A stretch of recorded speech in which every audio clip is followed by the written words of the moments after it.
Hey, what's up, everybody? This is an open discussion with C3 Films. My name is Chris, and this is. Cheryl. And today we are going to be talking about the Netflix sensation Squid Game. So, this is something that everybody has been talking about. We're a little late to the party here. We actually weren't even going to talk about this, but we decided that with everybody, like, talking about it and, linking about it and posting about it, that we should probably give it a look ourselves. So, we're And going to go. you may or may not be watching slash listening to this months after we record this. So then it'll be That's also really old true. information. Very old information, but that does give a nice segue. If you want to see these shows live when we do them, you can follow us on our Twitch channel at twitch.tv backslash or slash C3 Films, and you can see us as we do these shows live, which is usually a couple of weeks to months sometimes before we post these videos online. But we're going to go ahead and jump in. We're only talking about the first 3 episodes of Squid Game, so we're not going to talk about the whole series. I have seen the whole series. Cheryl's only seen the first 3, so we're going to keep it to the first 3, but there will be spoilers for the first 3. So if for whatever reason, by the time that you're watching this, if you haven't seen Squid Game, then, I mean, I'm surprised you hide under a rocks apparently, but we will be talking about spoilers. So if you're going to watch it, leave and then come back, and then you can watch our show. But without further ado, let's jump right in.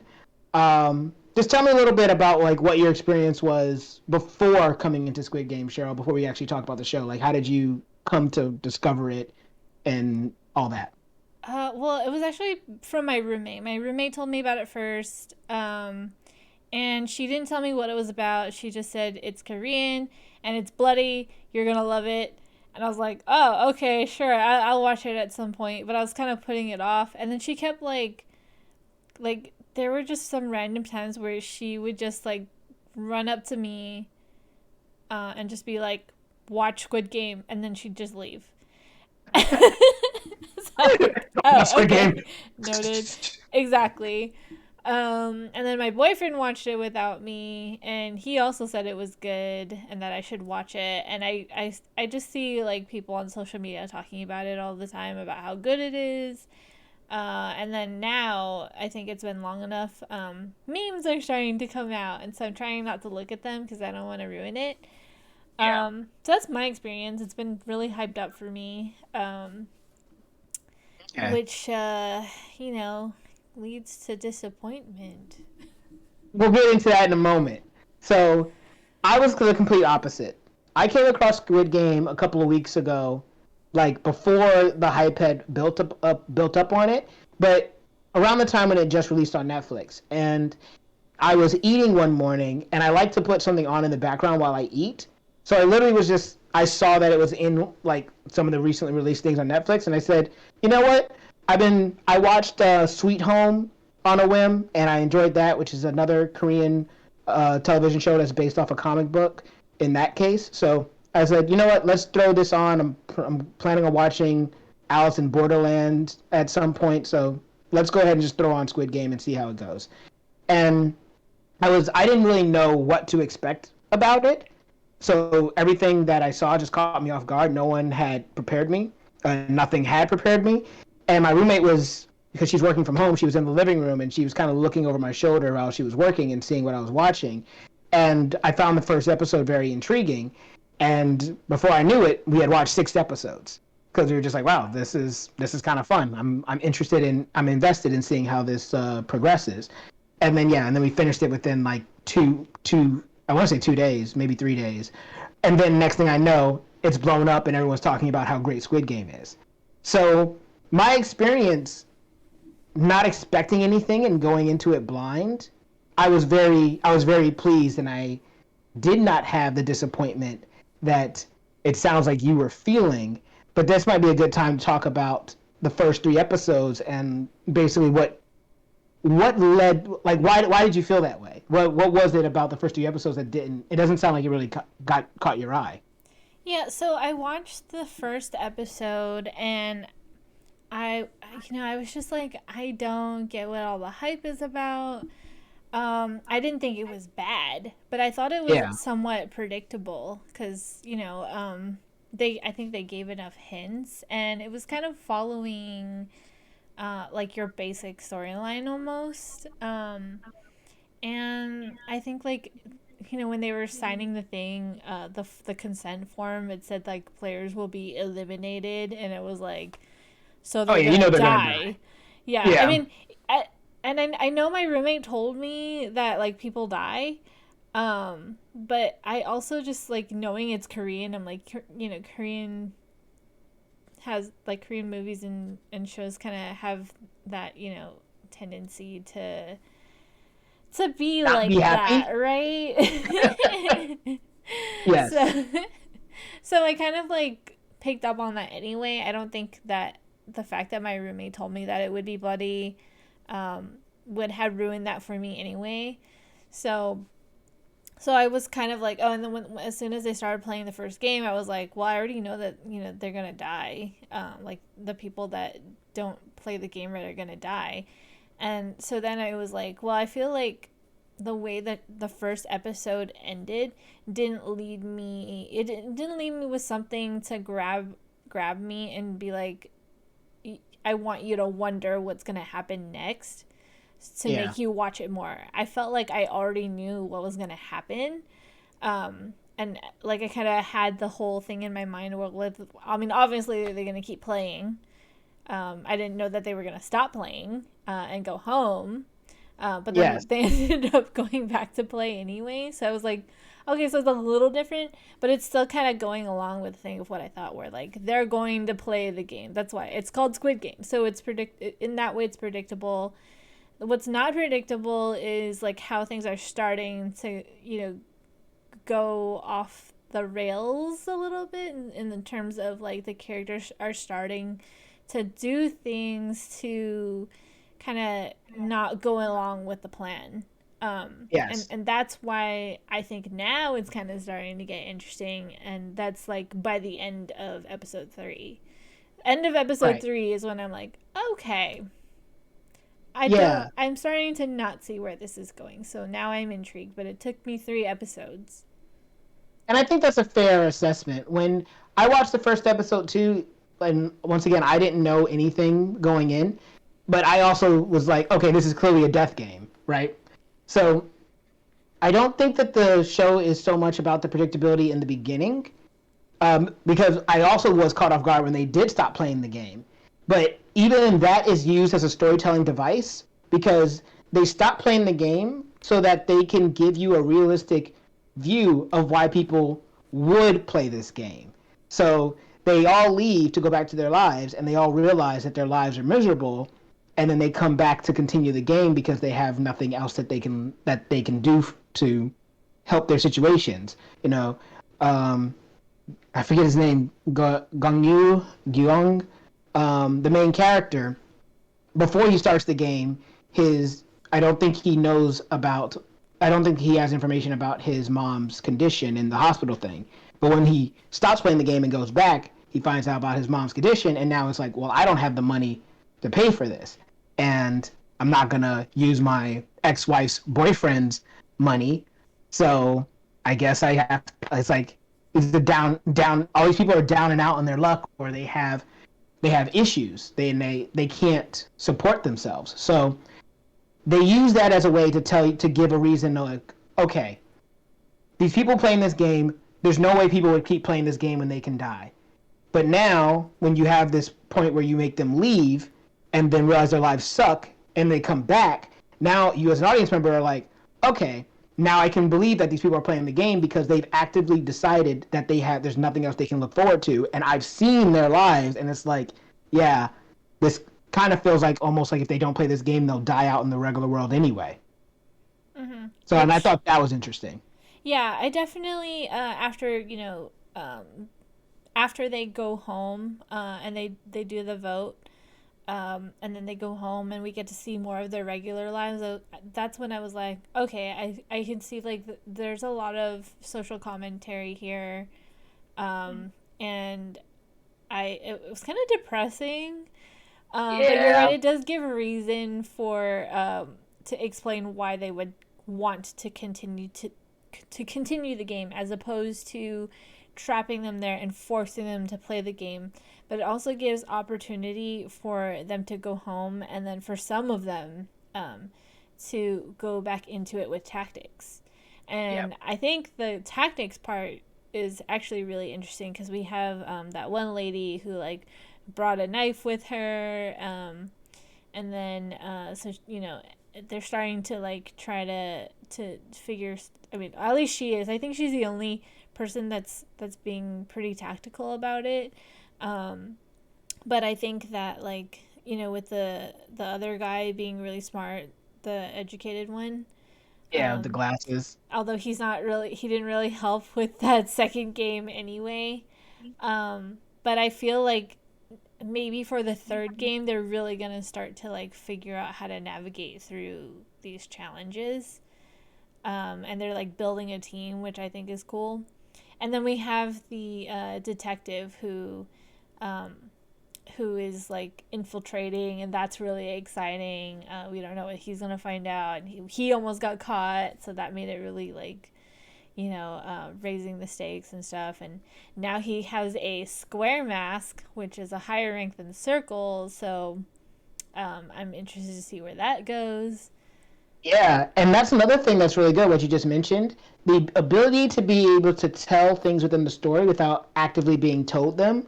Like you just watching, you can tell that square masks are higher than the circle mask or whatever else with the triangle mask. Like you can start to tell the hierarchy within these people in these pink outfits.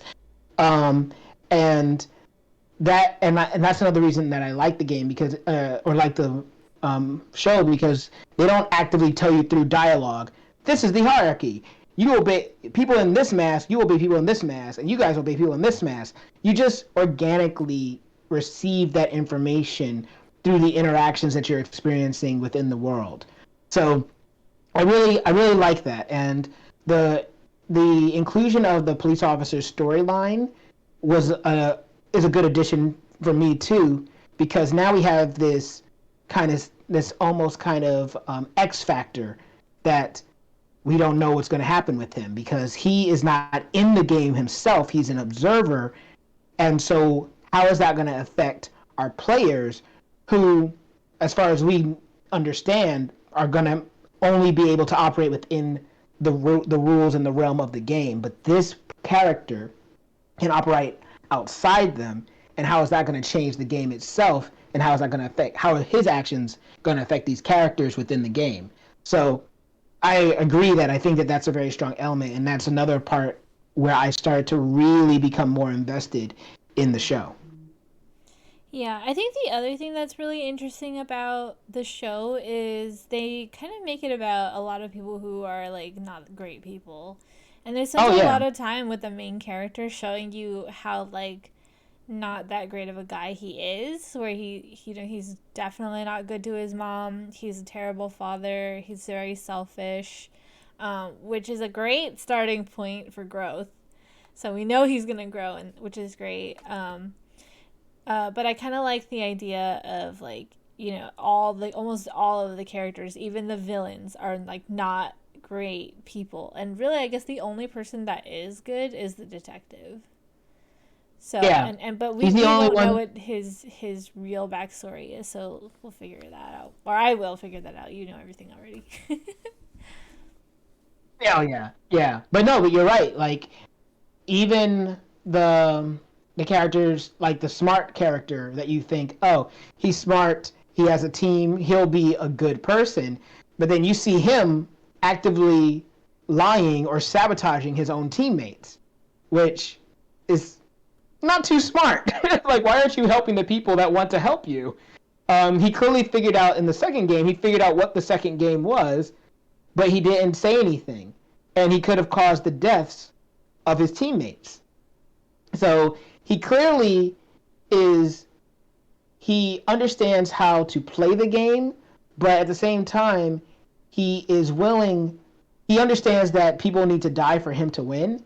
It's just weird that he's actively almost working against people that can help keep him alive until the end of the game.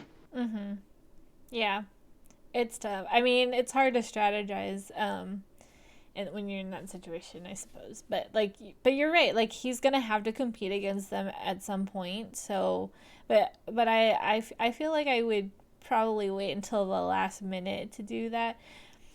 But then there's a lot of other shows, reality shows that are in existence where that doesn't work in their favor. So who really Fair. knows what the best strategy is? Yeah. I will. So one of the things also that, so like you were saying, we're talking about characters here. The characters in this show are flawed, but I still find myself liking a good chunk of them. Um, oh man, and I forget the one brown character's name because it's been a while, but I like his character. He seems like a very sweet guy, and I like the old man. His character is also very sweet and nice, and when I'm watching it, I'm asking myself, okay, these characters have like terrible backstories and like horrible things that have happened to them, and I want them to succeed. I want them to live, but I know for a fact that they all can't live. And I think that's one of the things that also helped carry me through the show. It's kind of that feeling that you get in watching anything like Battle Royale, for instance. It's not the same. There are comparisons that can be made between the two, but it's not the same type of show. But the point is that that characters have to die, and that you're going to have more than one or two characters that you like. So you start to dread certain games because you don't want the character that you like to die yet. And you're praying that maybe through like the X Factor of the cop, maybe some of these characters will be saved. And so it's adding this extra little element of I hope things can be better, even though I've seen things like this before. So I know that people have to die at some point. Right. I guess maybe I might not have completely understood the way that Squid Game works. Is it that there can only be one winner? And that's what I don't know. They never expressly said that there can only be one winner. Right. So my understanding is that like they can all win if they don't die. Because Right. there's only 6 games. So it sounds like there's still and it sounded like they would be splitting the The the like winnings. yeah, exactly, by how many people are left. But we Yeah. also don't know anything about the game, so Right. And from what you've seen so far, though, one of the interesting parts about the show is the set design. Like you've seen the giant steps of multicolors that they walk through and things. That's why I didn't know this at the time, but yeah, that's a real set that they built. And the costume design, and even like the design of the games. When you see that weird looking robot for the red light green light episode, there's a lot of this show that is weird, but the aesthetic works. Even the music is weird and creepy and unsettling, but it it works, and I feel like it helps to build a nice tone um for the show. that's funny you say that because I didn't feel like it was weird at all. It all kind of just made sense to me. I think it's because like when they're on the island and they're doing the games, they're basically in another world. And so everything about it is Right. otherworldly. The way they're dressed, the setting, it's all like even the chambers where they play the games. It's all very otherworldly. And then when they go back home, it's like completely different. The colors are different. They're very muted and stuff. So, True. like, you really feel when you're in one place or the other. It's definitely darker, and like you would think that it would be darker on the island because people are getting murdered and stuff like that. But it's like a happy, colorful place, and with Yeah, the it's kids cute kitty games. games Fun. and the music and the money and everything, except people die. But then when you go Right. home, it's like dark, nighttime, raining. The street lights are yellow and stuff like that. It's not very bright at all. Actually, I feel like most of the time it's nighttime, and the areas that they are from are in poverty, so Yeah. it's not a bright place to be. So I feel like that's a really cool contrast that they put there. Agreed. And I'll be curious to talk to you. I mean, we'll do it obviously off stream in the future, but I'll be curious to talk to you about how you feel once you get to the end of the show. Because one of the other things that is really good that I like about the show is that there is a lot of information that is given that is not expressly said. And the show leaves it up to like attentive viewers to be able to figure certain things out if you're paying attention. But it's one of those shows that absolutely benefits from going and giving a second watch once you've finished. And I think that's one of the other cool things about the show. Okay, so I have to watch it twice. Or watch a video about the things that the things that you missed on the first watch through. But I think that that's part of like what you're saying. Like the first three episodes is definitely a good gauge for a show to start to pick up.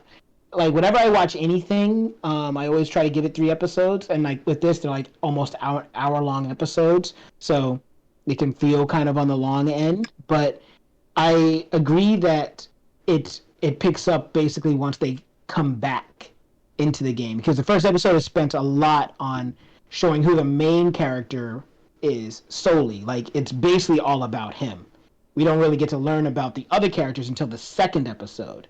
And then at that point, then we kind of had the idea of who our main characters are. Even though there's like 400 characters in this thing, the characters that we followed in that second episode where we got to see them living their lives, we know that these are the heroes of our story. So these are the stories and the characters that we will be invested in throughout the course of the remainder of the show.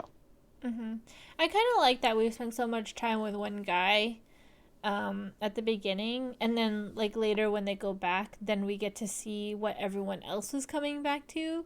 So for Yeah. him, like we know that it went from bad to worse. So you can Right. only imagine for everyone else, it's going from bad to worse. We just didn't need to see all of their prior history to understand that they really did go back to something that was worse.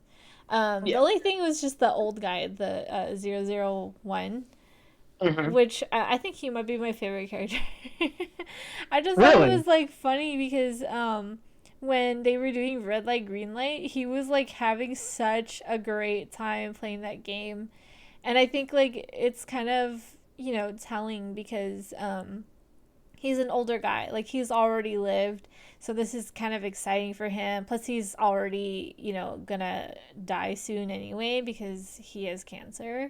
So like what a way to go, right? Right. But I thought, see, this is another good thing about like character development or just giving character moments so you can understand a character. When he shows up and he's the last deciding vote to whether or not they're going to end the game, I was thinking he's going to vote to continue it because he's the one person that we, like you just said, has nothing to lose. He was excited to be here and he was having a good time, but he's the one that chooses to end the game. And that felt very interesting to me because it almost felt like he was understanding that what he wants may not be what everybody else wants. So he's giving everybody else a chance to go back to their regular lives, even though he is still planning to go back and do the game. At least now, everybody else, now they know what the game is about, they can now make a choice to not do the same thing. And I thought that that was kind of cool because he gave up something that he wanted in the moment for everybody else. So that's kind of interesting actually because I knew he was going to press the X. Oh, you really? I really I thought he was going to did. press the check mark because I was like, we got to keep playing the game, right? Yeah, so I knew he was gonna press the X because why else would they have this whole why would they even insert this whole thing about them having the ability to do a majority vote? Why would Yeah. they spend all this time doing it and like go through having this whole scene to do it if they're just gonna vote yes? So, so I was like, oh yeah, he's going to press X. I was like, if he presses circle, then I'm like, I'm done with this show. It's a dumb show. They're doing everything like I already know what's gonna happen. I'm over it. But when he pressed X, I was like, good. He pressed X. Like, yes, the fact that he pressed X was predictable, but then it led to unpredictability, which is what I wanted. Mhm. Well, I would definitely think that you have a lot more in the show that will surprise you. I I wonder if you'll feel like all the hype surrounding the show is warranted once you finish it. Um, from my own perspective, I will say this much. I enjoyed the show. I really liked the show. If everybody else wasn't talking about it, I don't know that I would have come to you and said, "Hey, you have to watch Squid Game." Okay. I mean, it So was just my roommate and my boyfriend. I know, but at the same time, that is people that watched something that was new and said, Yeah. "Go watch this." Like I've watched at least 3 shows or started 3 shows since we last talked, and I haven't brought them up to say, "Hey, immediately go check this show out." And the fact that everybody is posting it on social media, I think that it's a little conflated, and I think that the show is just kind of just taken on this. It's definitely blew up in a way that I don't think even the showrunners expected, because and I think it has to deal with where we are right now in society and even just what that show is about, which is a completely different story. But when you break it down, I think that the show is good. I think that the show is smart. I think the show also has a lot of problems, which I can't address right now because they become more apparent in later episodes. But you've addressed one in the form of the predictability of the first few episodes, or the nature around like the situation that was happening. And then there's a couple other ones that story wise don't seem to really work in a show that I'm not sure is going to have a second season. You ask people, they'll probably tell you that the show is definitely getting a second season. I don't know that for a fact. And based off the information I have within this season, there will be certain story things that feel odd to you. But that being said, the fact that the show is smartly written in a way where they have a lot of plants throughout all the episodes that you've already seen, and for more episodes to come, that when you learn things at the end, you can go back and look at and say, oh, they actually told me this information and I just didn't realize it. That's always cool. And I can appreciate shows or movies or any story doing that because it feels like you have a plan. And from what I know, this show took this creator. I think the creator originally created this idea for this story back in 2005. So this is a very old idea that's just coming to fruition now. Okay. I can say that I do think that what they have going on is pretty good because in the sense of the situations are relatable. I think that's why maybe it's taking on so well because it's like it is a fantasy world. It's unreal, but the issues are very relatable. One problem that I did have though, like a really big problem, was how the detective infiltrated. I was like, how can they not notice that they're being tailed? There's like no one else around. There are no other cars. There's no one else like at the harbor. So I was like, okay. Yeah, he's also driving with his lights on. Exactly. Like it's not very sneaky at all. So I thought that was dumb. Yeah, it's funny you brought that up. I'm glad you brought that up because yeah, I remember having that same feeling when I watched it too. Because I was like, maybe during the day, but at night, there's no cars on the road and you have your lights on. They're not gonna think you're another car because they know because they're all lining up. But I feel like there's a once you finish the show, we'll come back. Remember this question when you finish the show. I feel like there's actually an in-universe reason for why they would not notice that they are being tailed. Because they're wearing a big mask that obstructs their vision. It, it actually doesn't have to do with, it has to do with something else that you're not aware of yet. So, and I don't know that that's the reason because I thought the same thing as you when I first saw it. But now that you're bringing it up, thinking about what I know, it could be a reason. It could be something, but even then, it's a little flimsy because I think in general you're right. There's no way you don't notice that somebody Mm-hmm. is following you, just I point blank. so I am wondering one what the motive of the main villain is, like why he Yeah. wants to do all of this. And then the other thing I'm wondering is like who all these people are in the suits. But in the third episode, that one guy makes him take the mask off, and then you see Yep. that it's like some kid, and he doesn't seem to really like care. So I think that they might all be brainwashed. So that's like one theory I have, and then the other thing that I have a question about is the guy who is in the room next to 29 where the detective infiltrated, because he kept looking over and I'm like, okay, something's going on there. So those are two things that I'm like wondering about, and I'm looking forward to the reveal for those things. Yeah, and it'll be good. The other thing about that kid showing his face is that don't forget that after he showed his face, he was killed like that, like without even a second thought. Mm-hmm. So it implies that maybe these guys that are wearing these masks don't have as much power as we like to believe they have. So I think that that's a little interesting. Like seeing that they can be just as easily killed off as the people that they are killing. It recontextualizes the power levels within this show and who's really in control. So, but yeah, that's Squid Game. Is there anything else that you want to mention before we wrap out of here? Nope, that's all for me. So yeah, but what did you guys think about Squid Game? Have you seen it? You probably have. But if you haven't, are you going to watch it? And if you have seen it, did you think it was as great as everybody was making it seem that it was? Or did you think that it was just okay?